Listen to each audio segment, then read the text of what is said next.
Assalamualaikum warahmatullahi wabarakatuh. Selamat pagi, salam sehat untuk kita semua.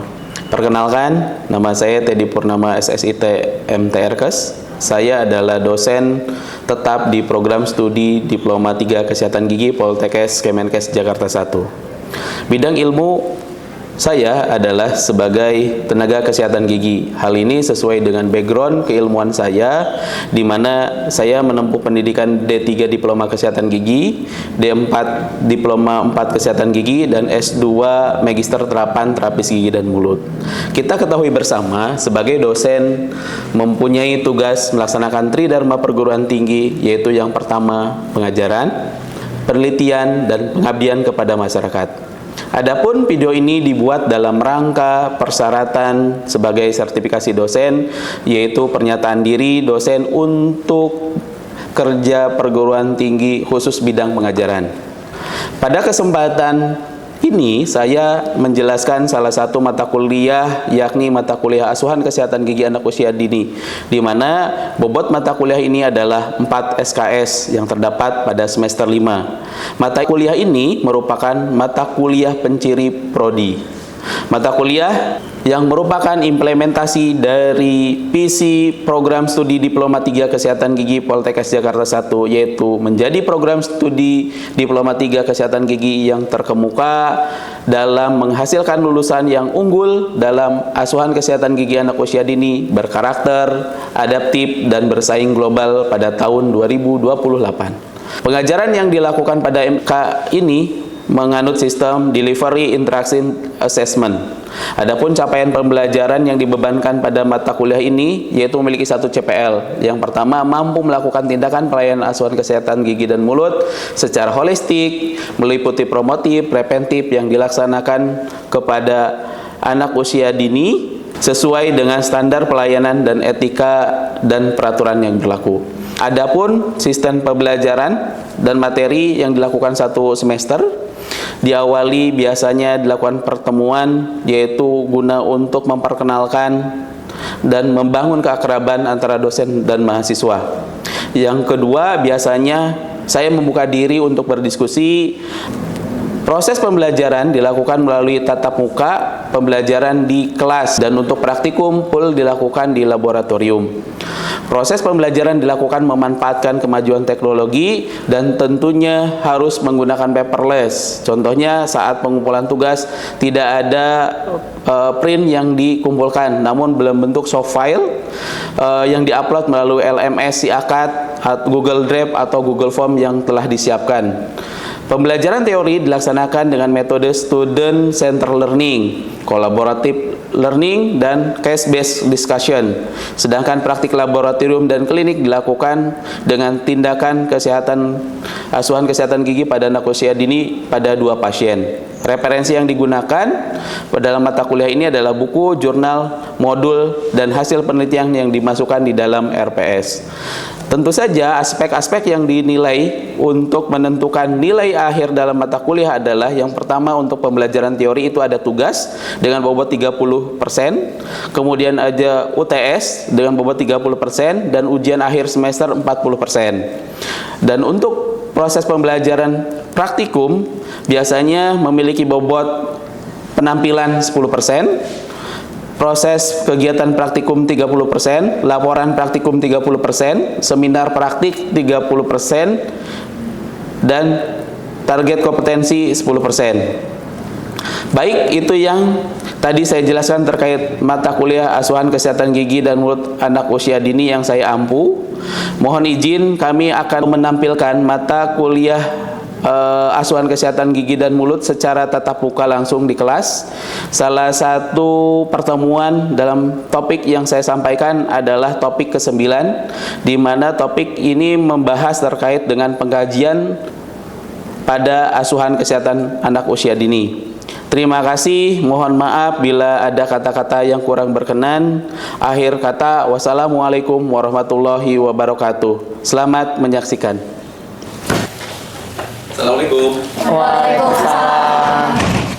Baik, selamat siang teman-teman mahasiswa semua. Siang. Semester 5. Siang, Pak. Alhamdulillah. Gimana kabarnya, sehat? Alhamdulillah. Sehat. Baik, kita akan melanjutkan pertemuan ke-9 ya, begitu kan di topik saya begitu. Sebelum mulai, marilah kita berdoa terlebih dahulu. Berdoa menurut agama dan kepercayaan masing-masing. Berdoa disilakan. Berdoa selesai. Baik, teman-teman semua ada yang tidak hadir? Hadir semua? Hadir semua, Pak. Hadir? Ya, kita hadir, Pak. Hadir semua. Baik, coba saya absen terlebih dahulu. Yang pertama itu ada Safira, ada? Hadir ya? Hadir nggak? Hadir. Hadir. Samila? Hadir. Siapa? Hadir. Hadir.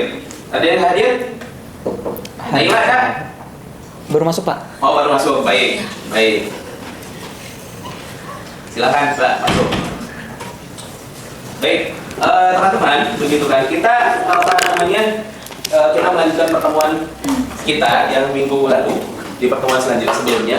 Kita belajar terkait dengan konsep dasar asuhan kesehatan gigi anak usia dini. Coba saya tanya terlebih dahulu teman-teman semua.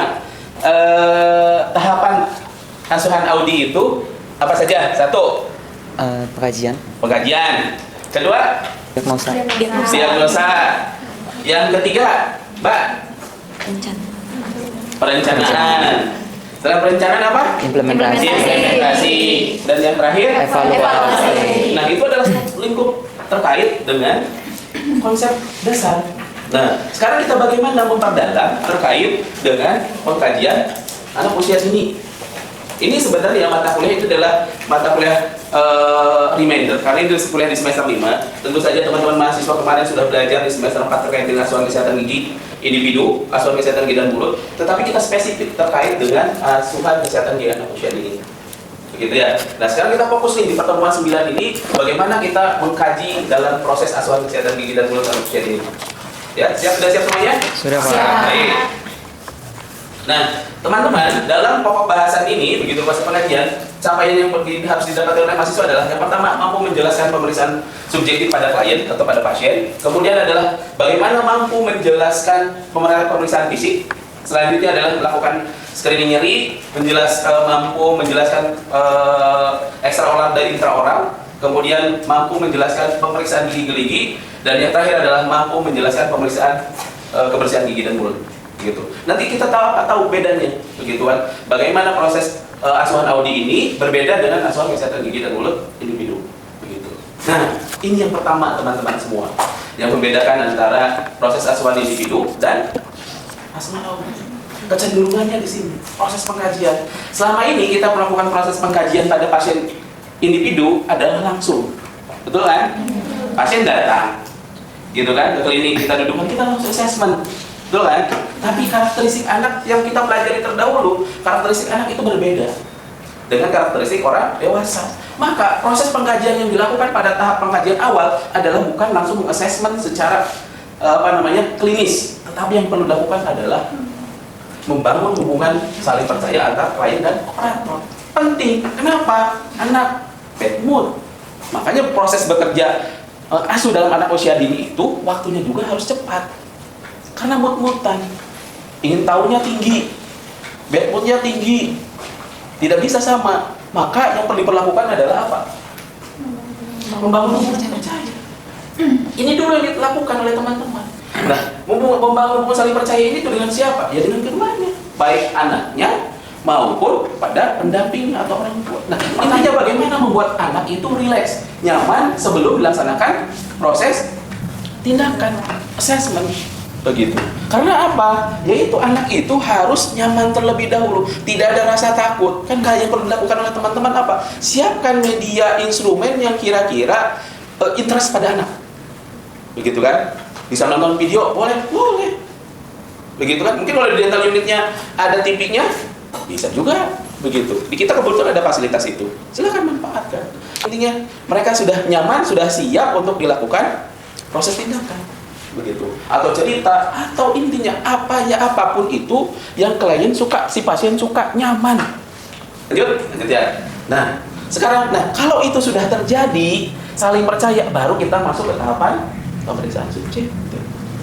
Nah, di sini, ingat, pemeriksaan subjektif itu adalah berdasarkan sudut pandang pasien. Apa yang dikatakan pasien, tujuan pasien datang ke klinik ini untuk apa? Untuk ngapain? Dikeluhkannya apa? Itu adalah pemeriksaan subjektif, namanya subjektif kan? apa yang diutarakan oleh si pasien, begitu kan. Si pasien yang ngeluh linu giginya, ngeluh saya pengen periksa gigi, kalau giginya sakit ya sakit. Nah, selain itu data subjektif selain yang didapatkan yaitu ada keluhan utama, alergi, gitu kan, penyakit sistemik dan lain sebagainya sampai dengan perilaku kesehatan gigi anak, begitu. Nah, ini adalah format teman-teman. Contoh bagaimana asuhan kesehatan gigi sesuai dengan format yang kita punya, begitu kan? Ini wajib di sini. Kenapa orang tua penting di sini? Karena apakah mempengaruhi tidak pola asuh dan lain sebagainya terkait dengan kondisi gigi keligi si anaknya. Lanjut. Nah, sekarang bagaimana data objektif? Prinsipnya sama kalau data objektif, begitu kan? Di sini ada pemeriksaan fisik mungkin nanti, begitu. Nah, di sini adalah bagaimana kita memvalidasi hasil dari tadi pemeriksaan subjektif, begitu. Nah, di sini biasanya yang dilakukan data objektif itu adalah pertama adalah pemeriksaan fisik. Ini adalah riwayat kesehatan umum. Kenapa dilakukan? Ini penting.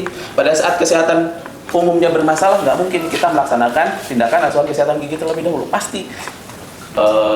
Mungkin yang berbeda begitu di sini tingkat kesadaran itu biasanya di kesehatan umum asuhan kesehatan gigi itu tidak dipelajari. Nah, ini tingkat kesadaran penting dilakukan. Biasanya kalau di rumah sakit misalkan begitu. Tapi kalau misalkan di rumah sakit pasti ada kategori ini. Di Paskes pasti begitu. Tapi kalau pasien datang ke sini, pasti mahasiswa begitu pasien datang pasti posisinya adalah kompas mentis.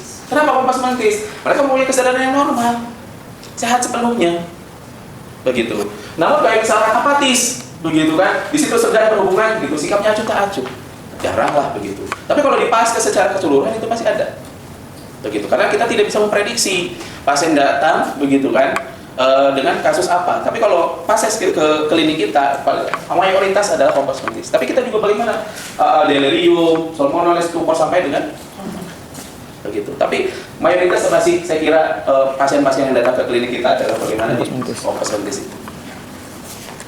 Gitu. Nah, pengukuran berat badan itu standar lah begitu. Karena difasilitasi di ruang laboratorium kita juga sudah ada pengukuran gitu. Ini saya kira tinggi badan begitu. Ini penting karena itu standar harus melalui itu gitu untuk pemeriksaan fisik. Begitu. Ini tekanan darah. Ini disesuaikan dengan usia. Kita cermati anak usia misalkan 4-6 tahun kok tinggi, kalau orang dewasa kan tinggian ya? Ya kan? Kalau misalkan kita pasien rata-rata usia dini itu 4 sampai dengan 6 tahun. Betul kan? Tetapi di sini 160 per 60 kalau dewasa sudah darah tinggi, ya kan? Ya dong. Nah, gitu. Jadi kita harus mencermati, gitu kan? Di sini adalah standar menurut siapa? Menurut WHO, begitu. Karena ini pada anak, begitu.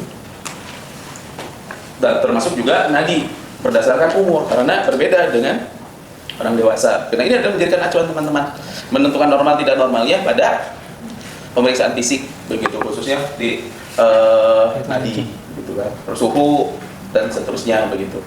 Nah, ini respirasi juga begitu. Yang sebelumnya mungkin telah dipelajari. Nah, ini ada screening nyeri begitu kan. Nah, screening nyeri itu misalkan di sini ada skalanya ya begitu. Kalau ringan itu ada 0 sampai dengan 1 sampai dengan 0 sampai dengan 3 begitu.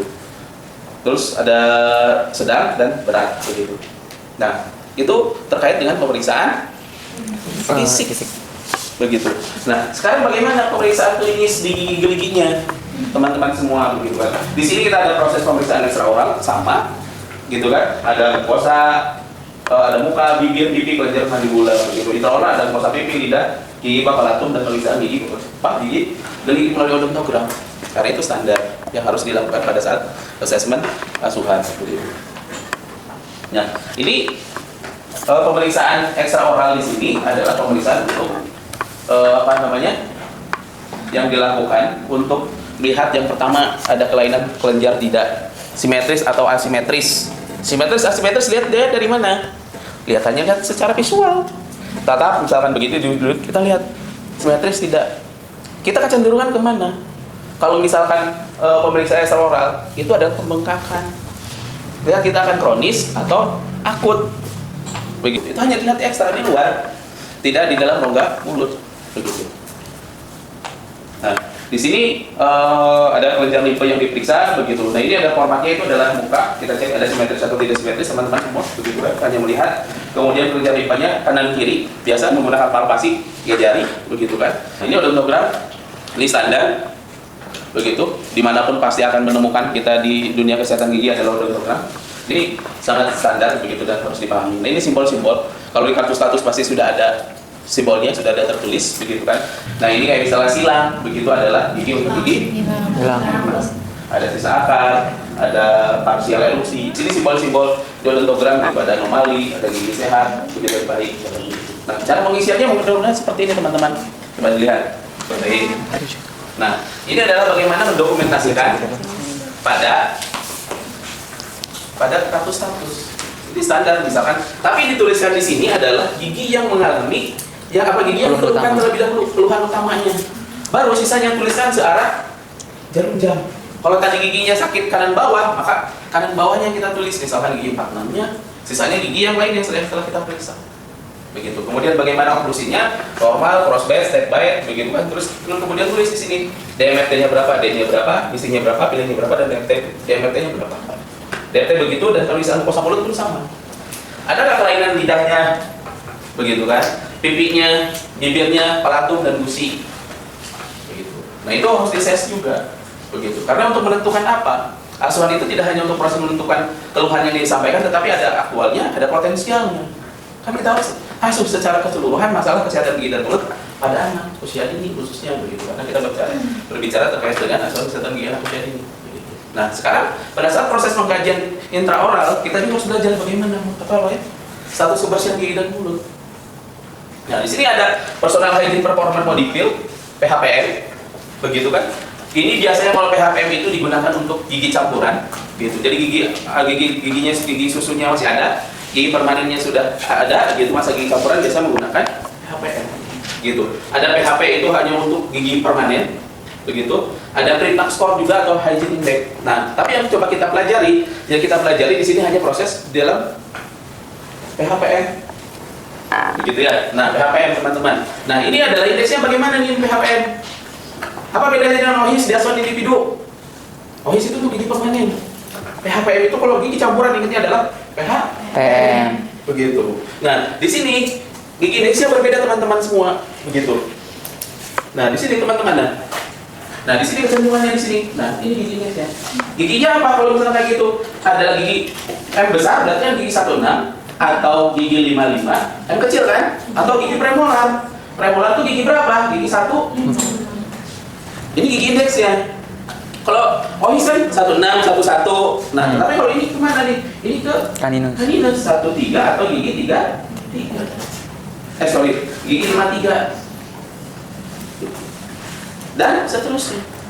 Indeksnya berbeda dengan OHIS, begitu kan? Nah, termasuk skor.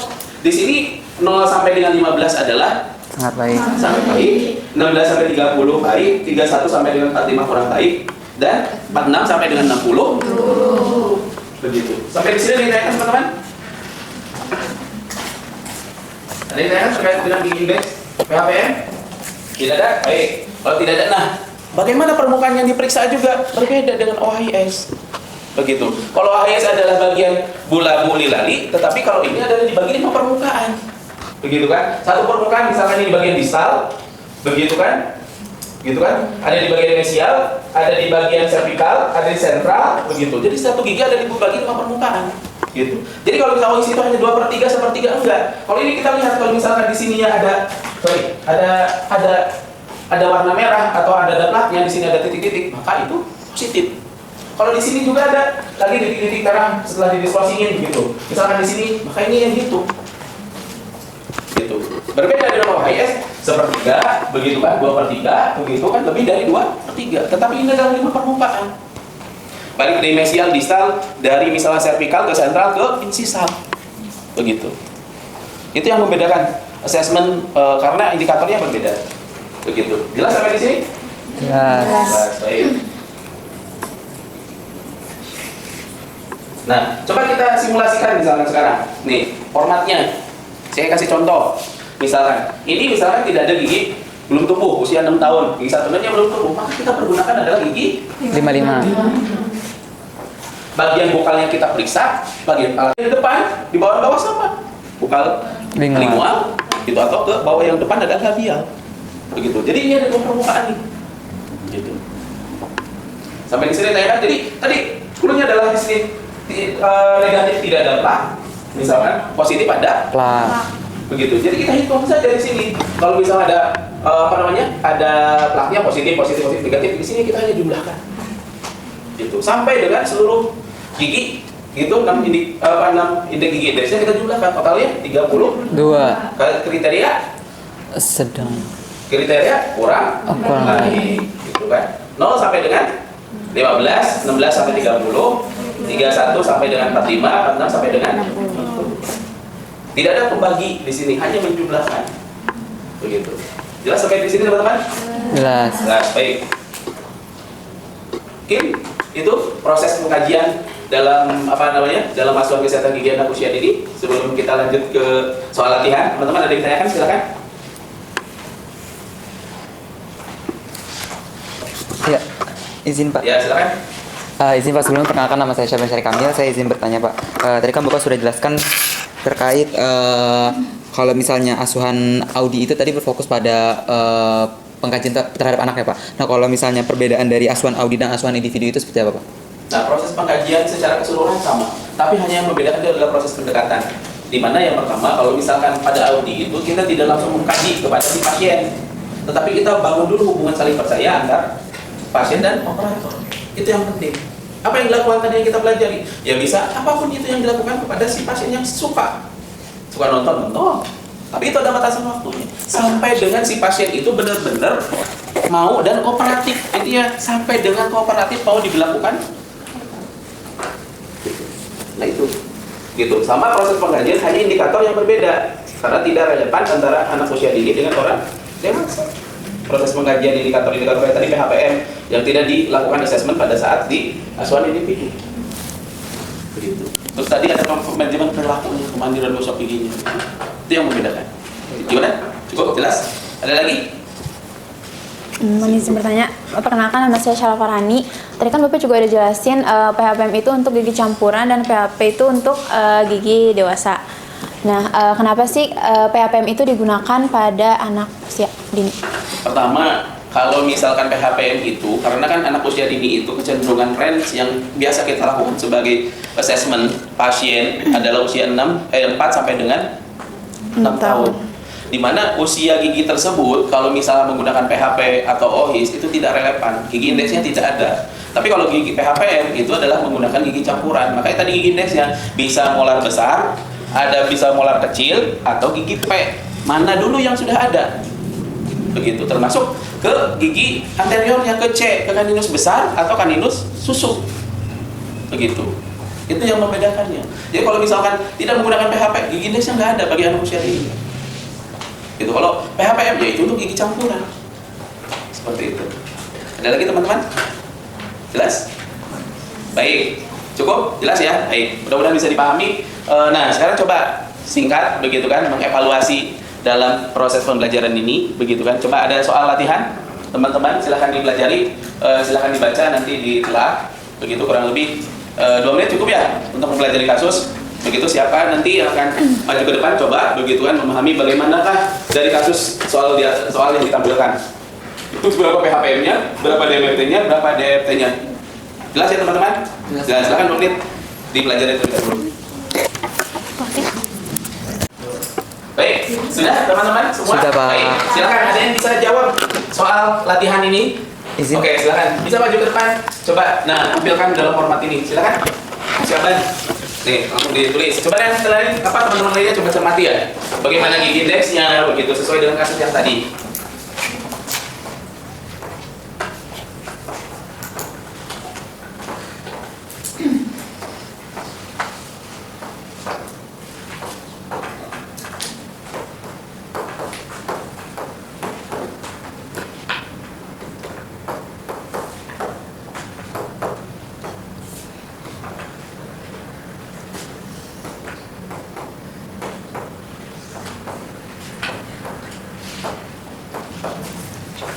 Silakan sambil dicermati. Begitu gigi indeksnya ada yang keliru tidak? Begitu. Nanti ini hanya sekedar menjumlahkan. Sekali lagi PHPM itu hanya sekedar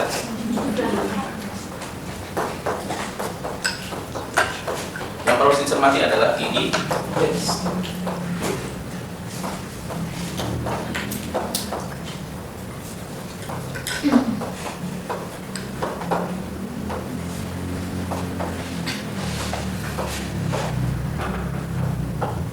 Terus tadi kita itu Pak. Ya,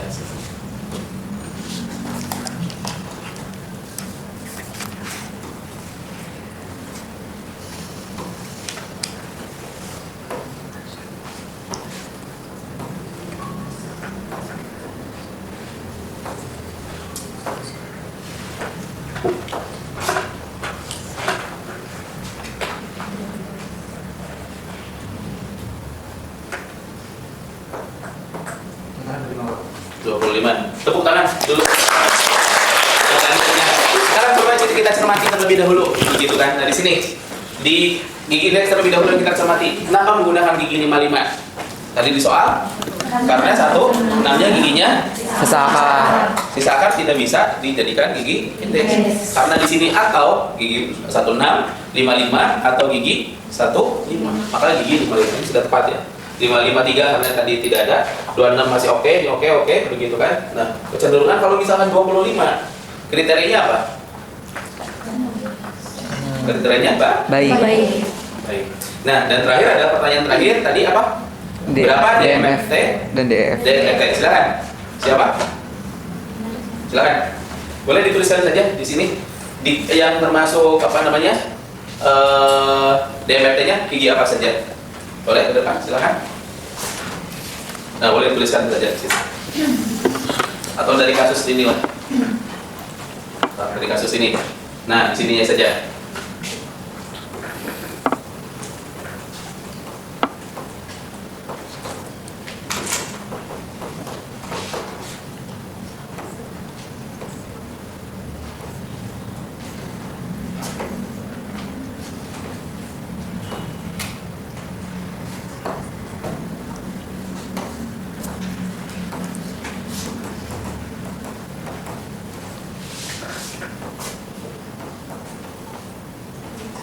Oke, coba kita bahas Mbak di depan. DK-nya gigi apa? Kayaknya gigi 36. Karena ada HMP, berarti ada gigi berlubang. Kemudian missingnya gigi 1/6. 1/6. Sisa akar. sisa akar. Kenapa sisa akar masuk ke missing? Karena indikasi untuk pencabutan. Pencabutan. Sudah tidak bisa Pertama. dirawat. Tepuk tangan. Baik, itu saja kurang lebih apa yang bisa saya sampaikan. Begitu nanti di LMS-nya, begitu silakan setelah ini akan muncul di LMS teman-teman semua. Begitu ada tugas, silakan untuk dikerjakan soal kasus seperti ini. Begitu nanti sampai dengan mendokumentasikan sampai dengan tahap pengkajian. Nanti di pertemuan selanjutnya nanti kita presentasikan, begitu ya. Mungkin itu saja yang bisa saya sampaikan. Terima kasih atas perhatiannya. Mudah-mudahan ilmu yang disampaikan ini bisa bermanfaat dan menjadi amal ibadah bagi kita semua. Saya tutup. Assalamualaikum warahmatullahi wabarakatuh. Waalaikumsalam warahmatullahi wabarakatuh. Terima kasih Bapak.